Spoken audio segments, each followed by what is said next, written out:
this course, we're going to start looking at chaining together a lot of our guard passing options via the headquarters position. All right, so let's talk about first how we can get there, okay? First situation, we have a flat opponent, okay? After this, we'll look at if he's sitting up. All right. So typically when I go for a headquarters, it's going to be the opposite of like a knee slice where you bring your leg in and go across. Instead of going across, we're going to go to the same side, okay? So in order to do this, some of the things I need is a pinned knee and his other leg to stay between my legs, okay? So how we're going to enter is going to enforce those principles. So we'll start off with some really neutral grips here, okay, let's say. So on the side I want to trap the foot, I'm going to grab the ankle, okay? On the side I want to pin the knee. I'm going to have my hand on the inside of the knee, palm down, fingers facing out so I can effectively lock out my elbow, okay? So 1, 2, I'm going to step in with my shin driving into his hamstring. Now as I'm pushing this knee down, what I'm looking to do is make corkscrew type pressure on his hips here, okay? So I step in, as I'm driving the knee down, I'm trying to turn in. So as you can see here, this knee is turning towards the mat as this heel kicks out, which is going to provide a lot of pinning power on this leg, okay?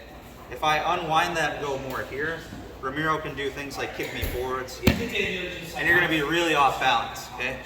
So instead, again, let's focus on turning the knee in this direction, turning the foot out, and being about 45 degrees. Can you kick me now? Good, much more stability, much better, okay? In terms of what you do with your hands, for right now, we'll just go to some neutral grips. It really depends on how we're going to pass after this. Let's pretend he's staying neutral here. Neutral means he's going to keep this knee up to stop me from coming forwards or going side to side, okay? So, the hand that's closest to the leg here, the same side hand, we're just going to cup around his quad and keep our elbow tight, okay? Our other hand for now, let's just focus on hand fighting and not letting him use grips. So we're going to go for a thumb to thumb grip, and we're going to pin his wrist to the mat, okay? Let's go over that again a little more fluidly. So again, I'm controlling his ankle. When I want to step in, I'm going to push his knee down with my fingers facing out and my elbow locked out, okay? Here. As I'm driving in, I'm turning about 45 degrees, okay? My knee's turning in, my foot's turning out. And then from here, as I stabilize my position, I'm going to control this inside knee and pin the hand on the other side. Let's talk about how this differs when he's sitting up now, okay? So, we need to be really careful when we identify how he's approaching us. If we kind of casually step in the same way we did last time, we're offering him a leg kick. People will come up and single leg you, people will go underneath of you for an X guard, leg lock, stuff like that, okay?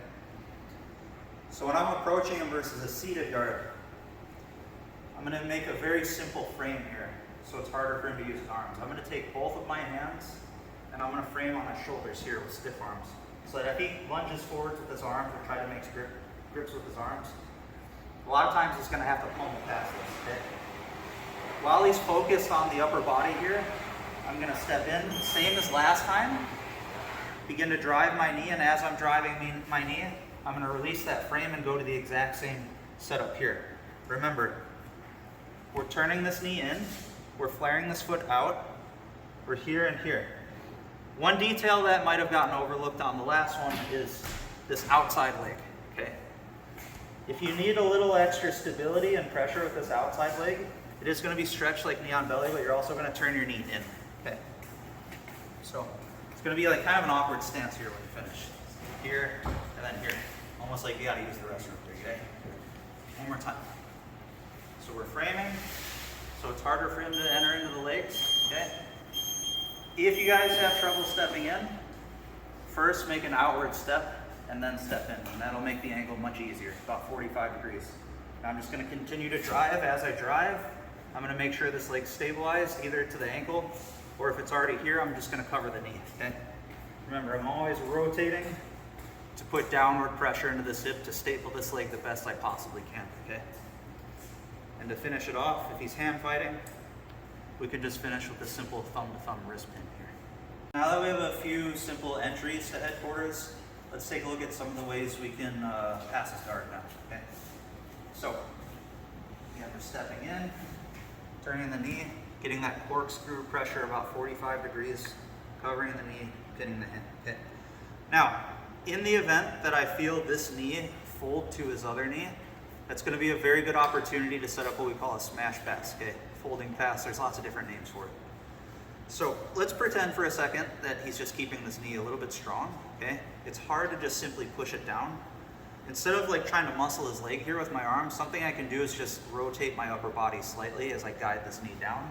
And once my upper body, my rib cage is on top of this leg, it should be significantly easier to start folding it, okay? Once we fold it, we're gonna take our hand off of this leg and we're gonna cover his hips here, nice and low. Mostly to avoid a hip escape here, okay? If I don't cover his hips, Ramiro can slide out a little bit, yeah, start making some space. If I get here low, nice and tight right away, try to slide now. It's a lot easier to pin him and follow him, okay? Now, from here we can stay with this wrist pin, okay? What I want to avoid is him coming up to his elbow, okay? So I'm just gonna stay with the wrist. Now I'm gonna switch my leg so I can start folding his knees together even better. This back leg is gonna straighten behind me, almost to a low sprawl. This leg's gonna go out, posted. I'm active toes here.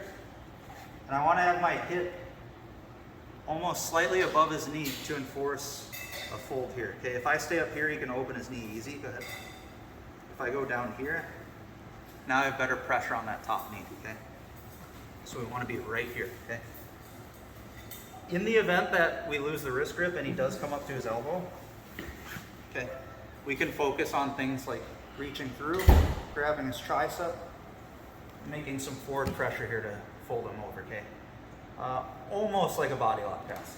All right, now let's talk about actually finishing the pass here. We gotta get past his legs now. And if we get too excited here and just bounce around, Ramiro's gonna open his knees up again, and he's gonna recompose the guard, okay? So I'm blocking the hip with my outside elbow. I'm controlling this arm with my front hand, either here, or if I had to break him down, here, okay?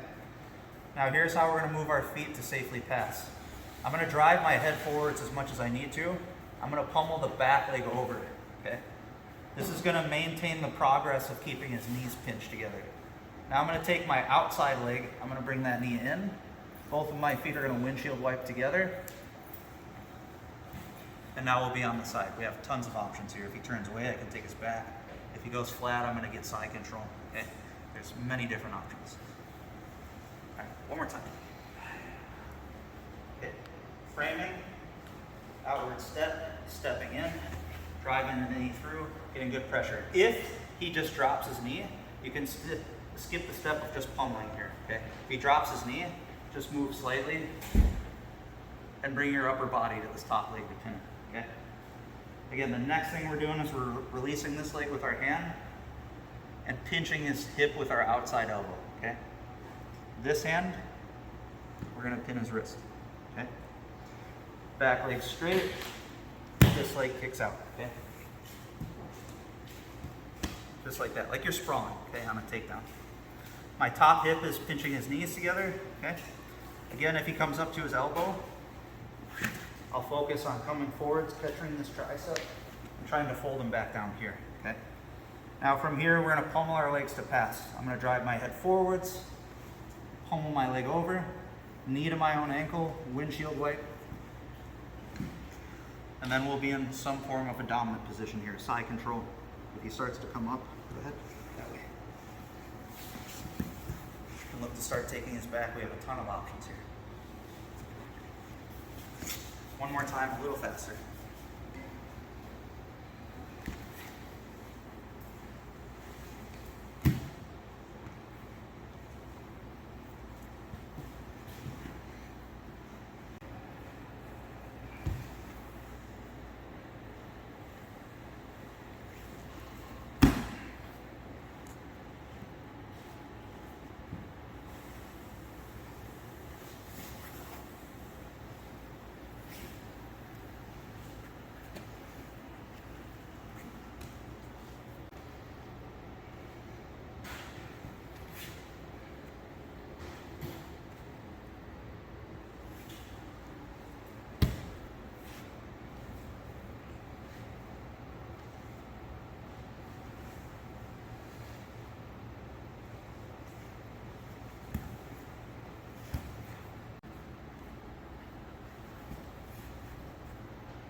Uh, let's look at some different situations now that we have established headquarters. Okay, 'cause the knee's not always going to fold. All right, so again, coming in, stepping in, making that corkscrew pressure to pin this bottom hip to the floor. Okay, we have kind of neutral grips here. All right, let's say he's keeping a strong hip motion here, really insisting on keeping this knee to the middle. Whenever I go to rotate towards the outside, I just can't get past this knee. Okay. A really good option here, and this is pretty common with like people that like to pass really fast, is to try to switch to a knee slice on the other side. So in order to do that, it's going to be a little bit different than other variations of the knee slice where you just like kind of go right into it. What we want to think to do right away is bring everything forwards, okay? So just like a normal knee slice, I am going to get an underhook, okay? I'm going to let go of his wrist. I'm going to get under his arm, and I'm just going to reach high here with my elbow rotated in, okay? Now, I don't want to just like simply try to bring my knee to the other side. This can provide him more counters as I'm going across in terms of like guard retention. So instead, I'm going to bring my knee up high to his sternum, okay? The furthest point is that my instep of my foot in the middle here will hook his tailbone, okay? So I'm going to go up, and then I'm going to go across, okay? A lot of different ways to finish the knee slice. We're going to do a quicker one that's more controlled, and it's going to help with some of his defenses here. So once I bring this knee to the other side, okay, I want to get my torso in front of that outside leg. Okay, a big mistake here is if I lean back too much, he's going to bring this knee to the front. Yeah, I don't want that to happen. So as I do this, I'm leaning forward and really pressing with my hips, but I'm also leaning my upper body towards the outside. That's also going to help too if he tries to pummel for an underhook, okay? See what I do right away, okay? I get my elbow to the floor, okay? I'm going to reach through, grab his tricep, and I'm going to switch my stance similar to the side smash, okay? You could just go right to the head right away. If he's pushing you away when you do this, okay? Sometimes it's hard to grab the head. A really good option is to take your hand, bring it through the middle, punch it through, get his tricep, and then get perpendicular pressure here with the split stance. So again, coming in. We get our corkscrew pressure, but by this time, he's keeping a strong neutral knee, okay? We're gonna go under the armpit. We're gonna come forwards, bring our knee forwards. We're going to bring it across. As we're cutting our hip to the ground, we're leaning towards the outside, getting this outside elbow low by the hip so he doesn't hip escape, okay? You guys can also see as I do this, I'm keeping my heel curled to my butt, so it's harder for him to get a quarter guard here, okay? Now from here, okay, head if he's not defending, okay, if he is pushing me away, I'll pummel for the tricep.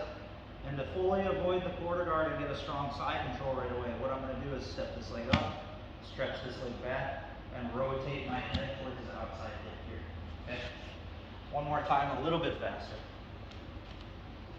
Okay, stepping in, establishing good pressure for the headquarters, okay? Reaching up, controlling the knee, keeping it in the spot. As we come to the side, another thing I'm going to do is I'm going to push this down, okay, just to guide the rest of my body, okay? So I go up, I go across, I push this down, I lean, tight elbow, control on the tricep or the head, and then pinning across.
For the underhook.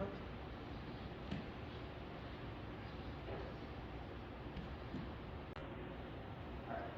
Let's look at another knee position here. That's going to, again, offer us a different kind of pass. Okay. So we looked at if his knees fold. We looked at if his knee stays in the middle. Now let's look at if his knee goes to the other side. Okay. So just to recap, let's do the entry where he's laying down. Okay. Again, not too different from the last few movements where I was entering. Again, just make sure when he's flat. Just to recap, you're controlling an ankle, you're controlling the knee. Okay. So you have a more accurate entry here with less resistance. Okay. All right. So sometimes, okay, again, whether it's up to him or whether it's up to me, especially if, like, with the knee slice, if I go to start pulling his knee to the outside, sometimes instead of moving your body this way, since his knee's going this way, we can actually move it to the other side of his knee and get his knee on the outside. Okay. Now, when that happens, this is what we're going to do. Okay. I'm going to let his knee go to the outside, and I'm going to slide this elbow and tricep down his leg as close to his hip as possible. Okay. So I have good cross pressure here. Now, the next thing I'm going to do is I'm going to straighten this leg to clear this butterfly hook. Okay. I don't want to do any aggressive passing movements here. If I do, he can use this hook to kick me over. Yeah. And I'm going to lose position. Okay. So from here, instead of bringing it up, I'm going to bring it down. My knee's going to start turning inwards towards the mat. I'm going to make it straight. I'm going to bring my knee to the middle, and I'm going to bring it under this leg now. Okay. Again, if he gets his hand back, okay, he's generally fighting. We can control his tricep like we were doing previously. Okay. Now, key detail here: we don't want to jump over wildly. If I take this leg off, he's going to catch me in half guard. Yeah.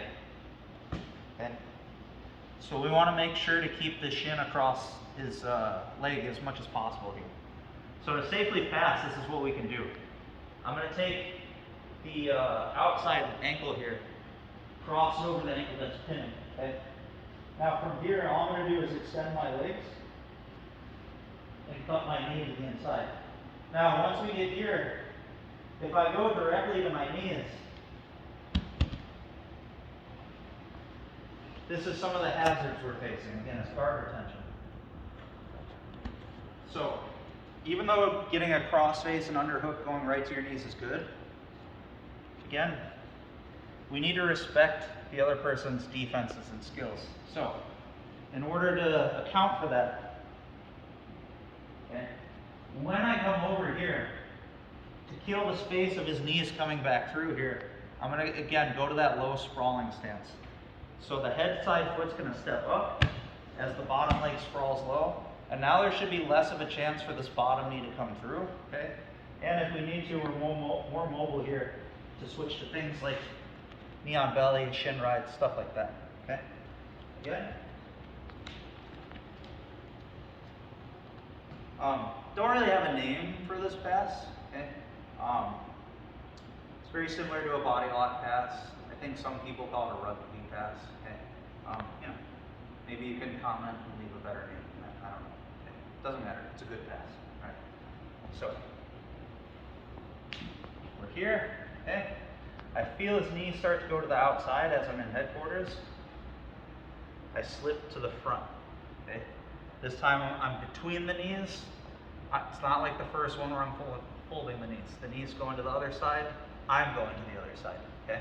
I let my elbow and my tricep slide down his leg, and I'm going to keep it tight to his hip again so he doesn't hip escape here. Okay. Now I'm not lifting this leg. I'm bringing it low, rotating my knee, stretching it, bringing it through the middle to the other side. Okay. Almost like I'm in a close guard. Okay. Like I'm posturing up, but I'm not going to posture. Staying here. I'm stalling. I'm not posturing. Okay. Again.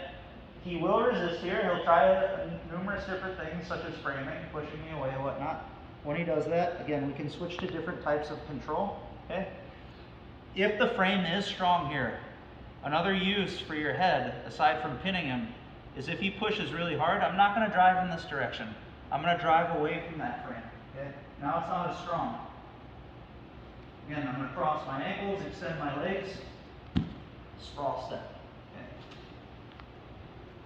You guys can see these are really technical positions, and a lot of the details have a lot of different purposes. Okay? They solve a lot of different issues. So, we get to headquarters, okay? Pinning, bringing the knee to the outside, bringing my tricep and elbow low, okay? Sprawling this leg, bringing the knee through, crossing, switching my controls if he's fighting back. So again, if he's pushing my arm away, I'll switch to the tricep. If he's spraying really hard, I'll just continue to bring my head to the outside, okay, perpendicular. Open the legs, bring my knees over. Once I bring my knees over, I'll uncross my ankles, step up 1, sprawl 2, and I'm driving the inner hip down mostly, okay? My hips aren't square when I do this. If I'm too square, then his knee will come back through, okay? Make sure when you guys are finishing here, this inside hip is pressing down. And once you stabilize him, this is honestly the time when you can start thinking about switching to different types of side control or just generally changing positions.